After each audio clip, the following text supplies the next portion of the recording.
Welcome to episode 149 of the Startup Show. Today we are here in Lausanne at the Garage of the EPFL. I am talking to the CEO and co-founder of Creal3D, Tomas, and we are talking about mixed reality. We talk about Creal3D, but we also talk about why you should chase and follow your dreams while dreaming big.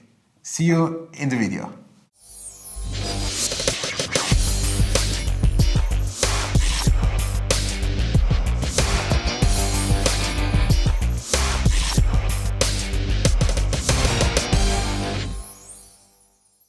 Welcome to episode 149 of the Startup Show. Today we are here in Lausanne at the Garage of the EPFL, and we are talking to the CEO and co-founder of Creal3D. Tomas, welcome to the show. Thank you. It's great to have you here on the show. Please take it away and tell your audience who you are. My name is Tomas Sluka. That's how it is correctly pronounced. Okay, I'm sorry. I call myself enthusiastic engineer and maker, which was one of the reasons why I started doing the startup. I like challenges, especially technological.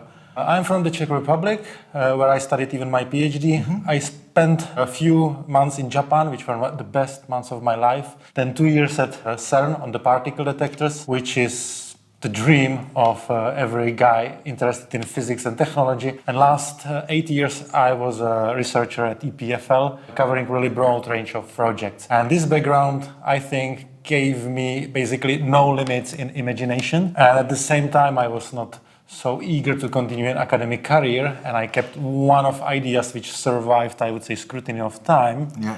So, often when you have idea, it's in certain moments you realize, okay, someone else is doing it, or it is simply a stupid idea. This one survived, and that's why me and my friends are doing what we are doing. And before we go into more what your startup is doing, maybe explain to me what fascinates you about entrepreneurship. You saw academia, you saw a little bit of corporate, and now you are decided to do your startup. Why? First thing is you realize your own idea, in my case, definitely. And what I liked most in comparison to academia was the efficiency of communication. I actually hated writing the long papers. You really need to communicate everything very shortly. And that was very motivating because I like this, to show rather picture than a lot of words. And the second thing is there is, of course, huge potential, and we believe, or I believe, what we do, that it makes sense, and actually it really brings value to the society in general. Well, I guess that's a great segue to hear about your startup. Maybe give my audience and myself a quick pitch about what you guys do. We make the next communication device which should come after smartphones. You can imagine that historically the communication is actually cornerstone of civilization. Information or communication, we would be in the caves. And today we can access almost every thinkable piece of knowledge just from our pocket, the smartphone. But the small flat screen is actually the main bottleneck. It's the slowest part in the communication. So what is next? Imagine you could see everything in front of you. And for this, the first step is to have glasses, which just basically connect the internet to your mind. So we make some type of projector for your eyes, because all current devices, which you can already buy, they are actually very unpleasant. And one of the reasons is they provide wrong image. Your eye cannot focus there. When you close the eye, you just see flat screen, and that's wrong. Reality is three-dimensional. So our projector creates three-dimensional images, so enabling the mixed reality smart glasses. So you mentioned a few things, and obviously the moment you start thinking of what exactly you're doing, and you look at the roadmap on your website, what you're trying to do, the first thing that popped to my hand is Magic Leap. What is the differentiation between you and Magic Leap, or your direct competitor? Well, the main difference is around $2.5 billion, which they raised and we didn't. Motivation is very similar. They are more on the entertainment side. Yeah. I would say we are more on the communication and productivity side. But I must say I started solving the problem, which I will maybe describe a little bit more, before I ever heard about Magic Leap. And actually the first prototype I called Magic. The reason was that R.C. Clarke, he said that every piece of advanced technology is distinguishable from magic. But they focus a lot on the content, obviously, and we focus on the quality of the image. And that's really currently the weakest point. If you try Microsoft HoloLens or Magic Leap, they have really bad image in general, even the resolution, field of view. But they lack one essential feature, and that's the image depth. In reality, you would like to see the objects near to your face in focus. That's impossible with current devices. So tell me, where do you stand in the development? Where do you stand in the funding stage right now?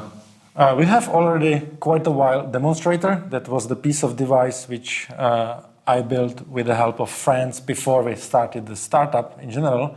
And it shows the feature. You can find on our YouTube, very short part of the video, that there is some kind of green image and you are changing focus.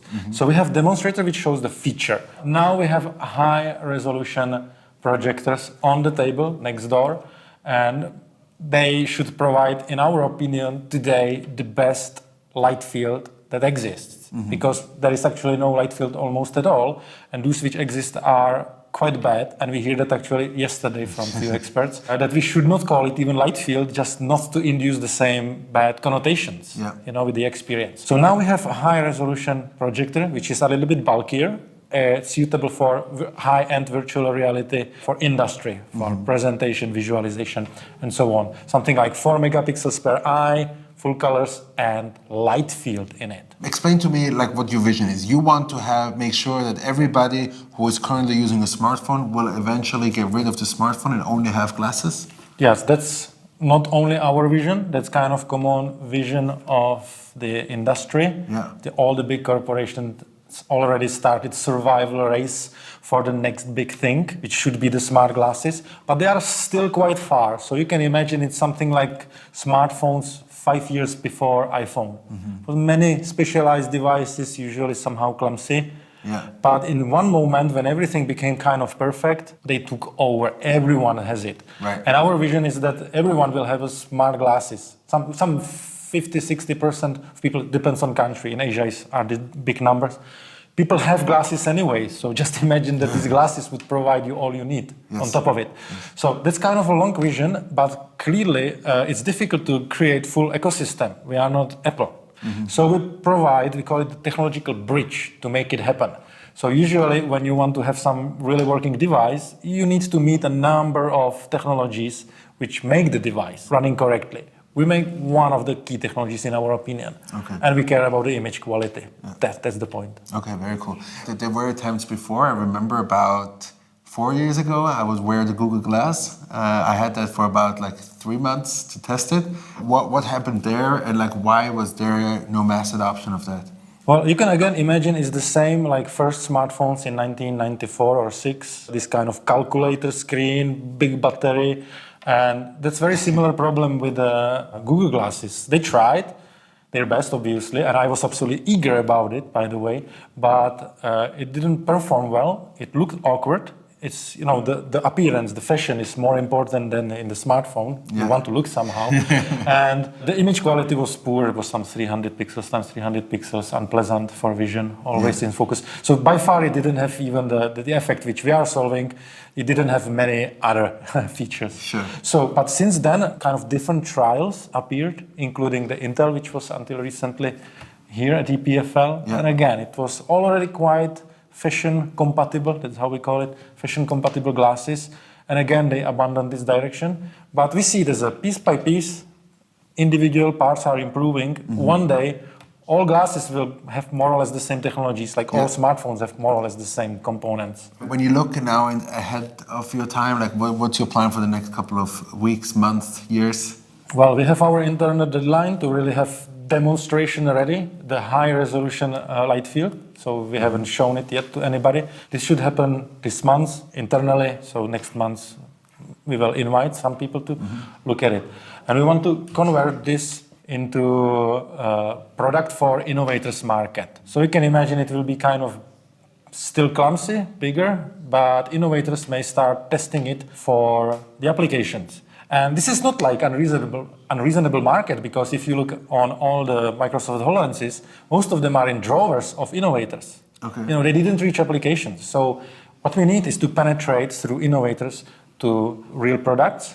I call the first adopters the deskless professionals, people which need to see information and have busy hands. Then we have basically 3 paths which are interconnected, and they are kind of different size and different image quality. So you have a high-end, kind of medium, let's say the Microsoft HoloLens size, and smart glasses. It may sound like terribly much for a small startup, but we make one component.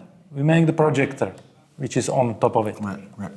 Now, when you look at the industry a little, what's very interesting is to see, for example, like how Mark Zuckerberg and Facebook is really actively investing and also building a lot of stuff around VR, AR, MR. What do you see, let's say, how long will it take to really for this mass adoption to take place where you know, even the doubters will say like, hey, yeah, actually VR is something that can be used not just for gaming? Yes, well then exactly depends what you mean by mass adoption, because something like gaming is a little bit different story. Yeah. It's already a quite well running industry, but not growing much. We also think that the light field may simply expand it, but that's not the main goal. And I don't want to make the future telling, but some analysis say that 2023 could be the time for really almost everyone getting smart glasses. I would see first as a periphery of the smartphone. Yeah. You know, when you need it, when you don't want to use your hands to hold the phone. But it's extremely difficult to predict it.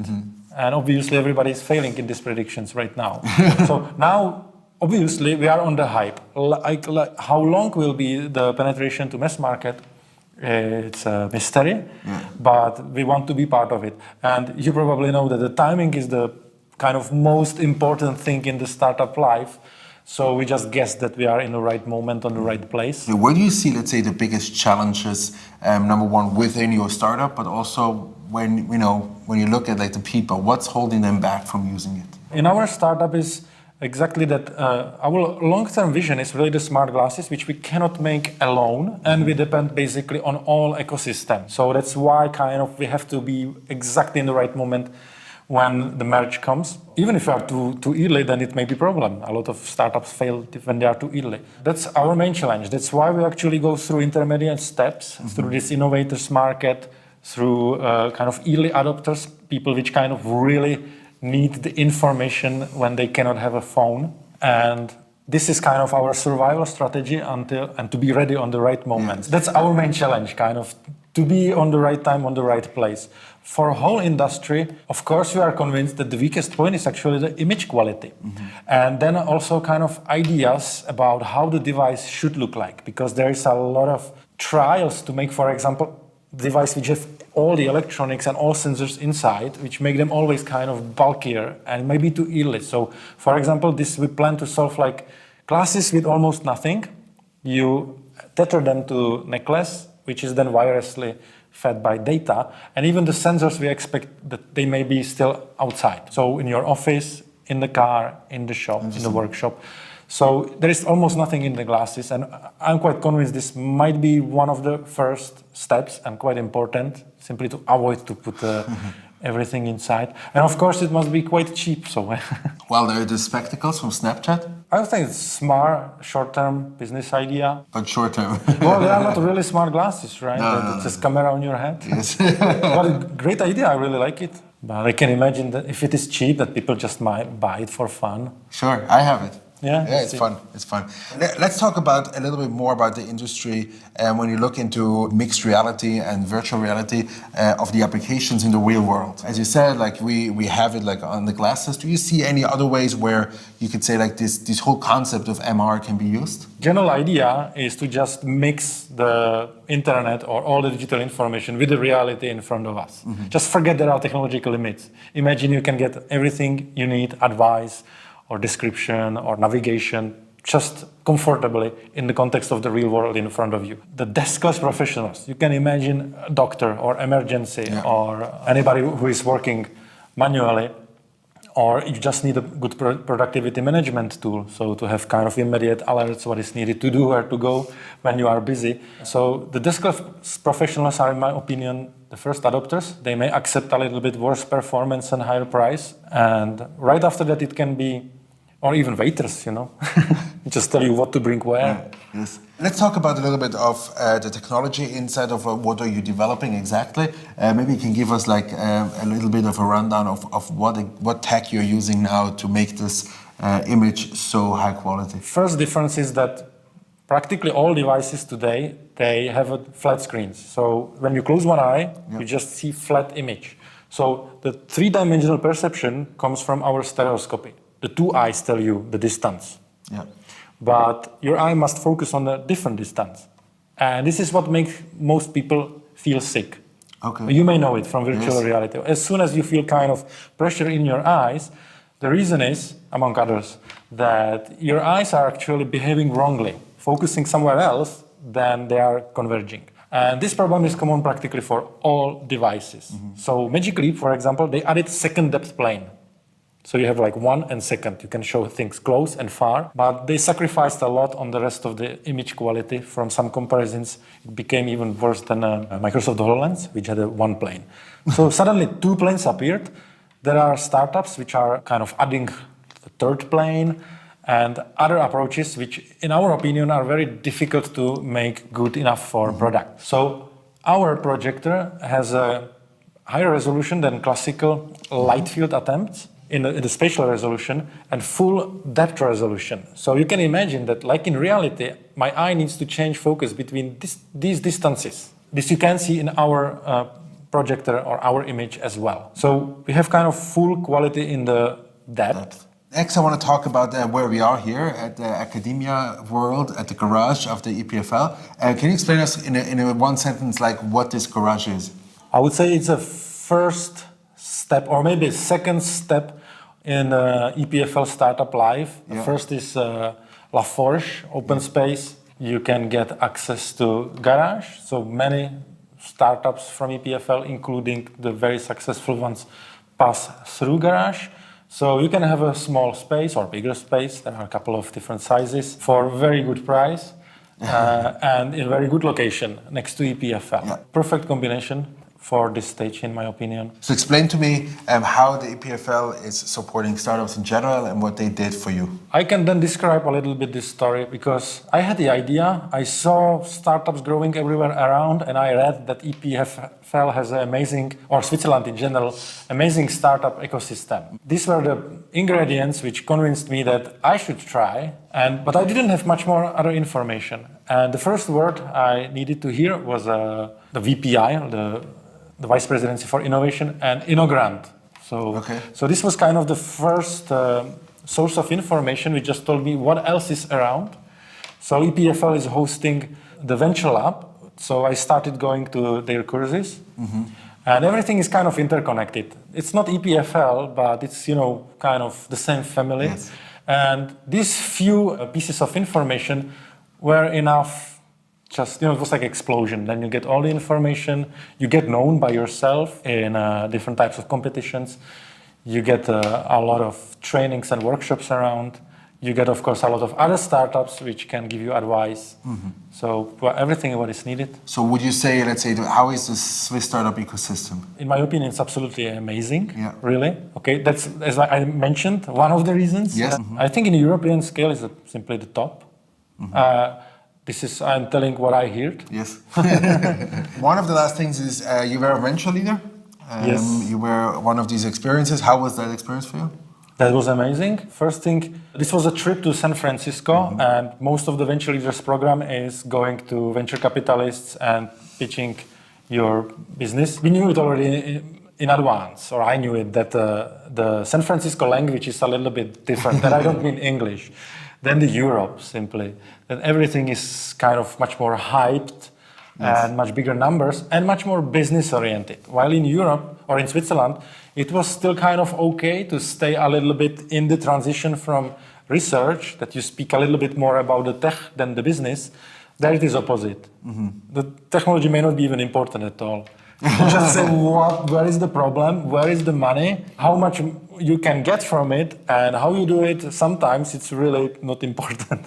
So there were some... Because it's a process. Yeah, there were some examples of this, I think called the top-down approach startups, that they have a problem, and they know that if it is solved, there will be a lot of money, but they have no solution. What we were able to do is, of course, to get the feedback, to simply understand that it is really like that there, and that we have to adapt. Plus also we met the other startups with the same stage, with the same problems and stories, so we could share.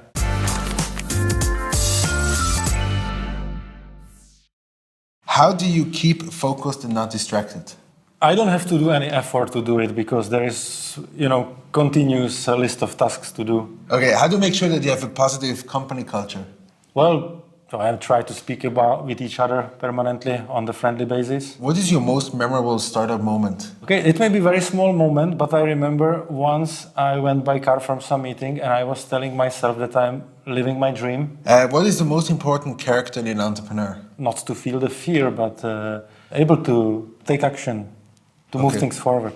How do you make sure that you have a balanced life? I don't. Fair enough. No, but I think in our family everybody is supportive. Yeah. And that's not on my side. I am not making sure about it. Yes. I am just grateful to my family.